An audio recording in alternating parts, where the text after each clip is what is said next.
All right, so a question from 717. Anytime you talk through the book of Romans, or really Paul in a couple of places, not just in Romans, but in some other locations as well, such as the book of Galatians, also in a bit of Philippians as well, Philippians chapter 3.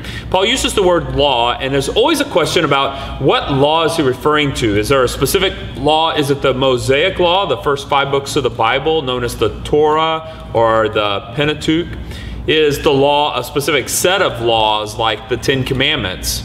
Is the law the whole Old Testament or something like that? This is a challenge. Or is there some other underlying principle, law meaning just a set of moral standards that God has, which transcends even something written or codified? And because it says about Gentiles, they have the law written on their hearts. So what law is Paul referring to? And the answer is sometimes it is discernible by the context.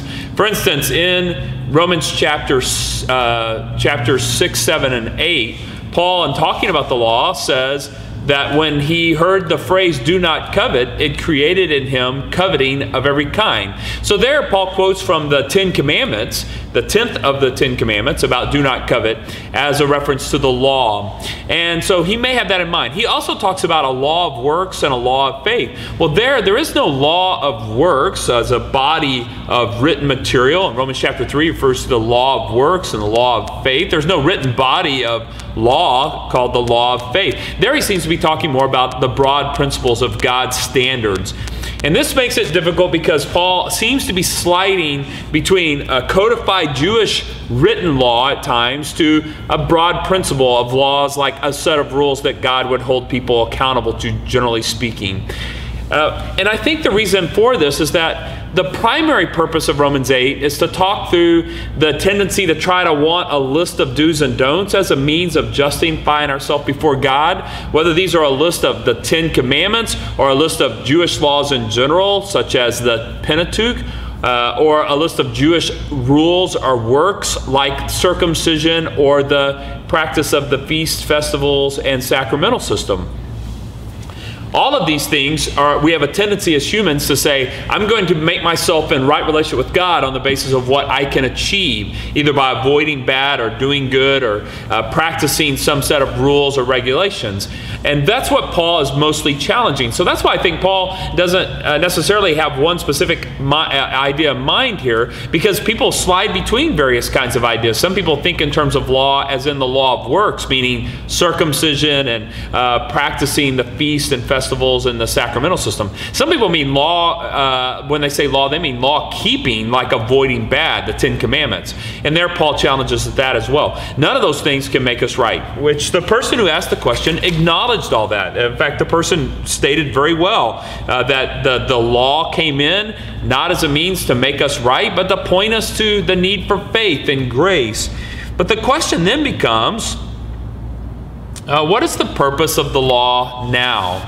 And I think there's a couple things I would say that. First of all, is that the Old Testament is primarily there for our understanding of how God has worked in time and space and history, the prophetic fulfillment in Christ, the role that the nation of Israel had in the work of God, how the law came in, how the Davidic kingdom came in, how prophets worked, how Abraham and his life and the role of his life. All of these things help us understand better what God is doing in the world. From my perspective, the Old Testament has no more regulatory authority on the life of a believer in Jesus Christ, and because of Jesus' own fulfillment of all the law. And in the New Testament, there's several places where we see this kind of thing. Not only do we see it in Romans, the book of Romans, where Paul seems to diminish the functionality of the Old Testament law, but you also see it in Jesus' own statements about all food is now acceptable. You see it in the book of Acts where Peter goes to Cornelius' house, and he's staying at the house of the tanner's house, which would have been against Jewish regulation.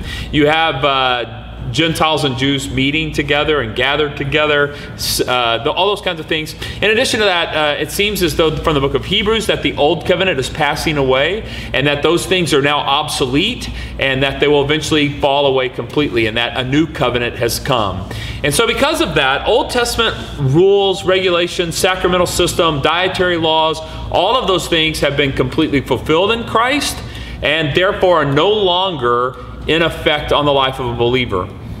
All Old Testament law that is still in play for the life of a believer to love God through our behavior is restated in the New Testament. So if you say, well, what about the Ten Commandments? Love the Lord your God with all your heart, mind, soul, strength has been restated in the New Testament. So the first commandment, have no other gods before me, is stated in that. Love the Lord your God with all your heart. Have no idols. We're told 1 Corinthians has a statement, flee idolatry. Idolatry is denounced in the New Testament for the church. If you say, what about using the names what about using the name of the Lord in vain? Jesus in the model prayer, Matthew 6, says, our Father who art in heaven, hallowed or holy be your name. That's one of the parts of the model prayer. So what about murder? What about adultery? What about stealing? All of these things are renounced soundly in the New Testament. So any regulations within the church, so people are saved by faith, and that the role of the law is to drive us to our need for the gospel and our faith in God. Our faith in God's Son, Jesus Christ, as a means of being right with God. The law, though, gives us a way to love God. Like it gives us a set of standards for how this loving relationship works. The same way parents work with kids and say, hey, here's our rules of our house. If a kid breaks those rules, that's not, doesn't mean they're suddenly now out of the house. And vice versa. A kid's not a child of the family because they kept some set of rules. They were adopted or brought into born into the family, and they're part of the family. But the set of rules is a way in which the family functions together and loves each other and cares for each other. So it is for a believer in Jesus Christ. The moment we believe, we become children of God. We are not children of God because we've done something on our own account, but instead out of God's grace. But as members of the family of God, God also gives us some standards of behavior that help us love one another and love Him. And those standards of behavior are for the believer in Jesus Christ, stated in the New Testament.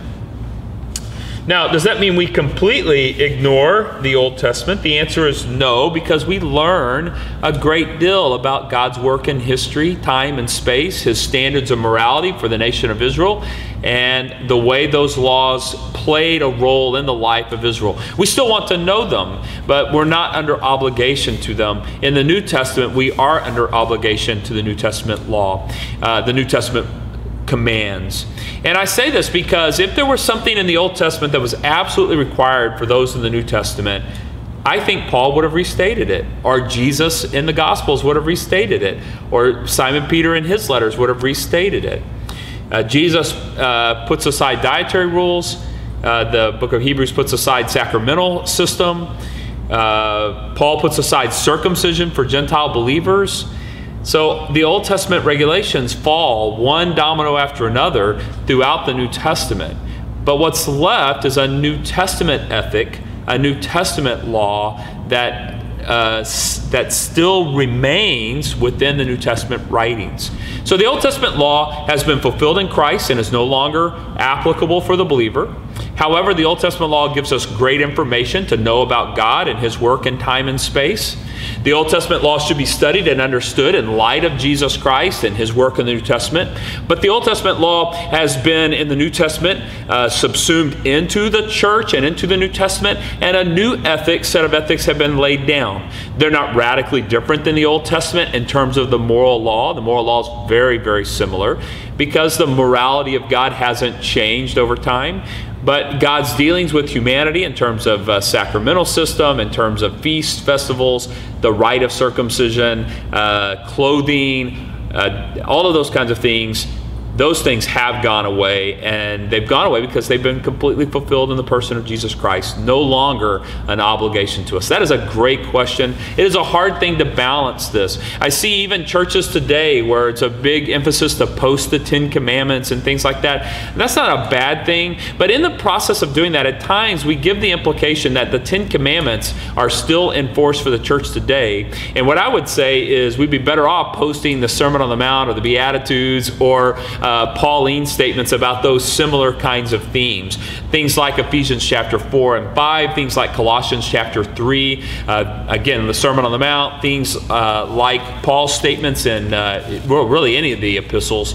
That gives us a better feel for the kind of things that are still a command in effect for us today. And we know that the commands in the New Testament either improve upon or expand upon or give more clarity to the Old Testament rules because of what God has done in Christ. He intended for the laws of the New Testament to have greater clarity. That's why Jesus says, a new commandment I give to you, love one another. And you say, well, that's in the Old Testament. It is. But Jesus says, love one another as I have loved you. In other words, in the New Testament, the Old Testament law gets fulfilled and then restated in light of what Christ has done and in light of the relationship between God and his people through the church. Great question. We'll see you guys at 7:17 this week.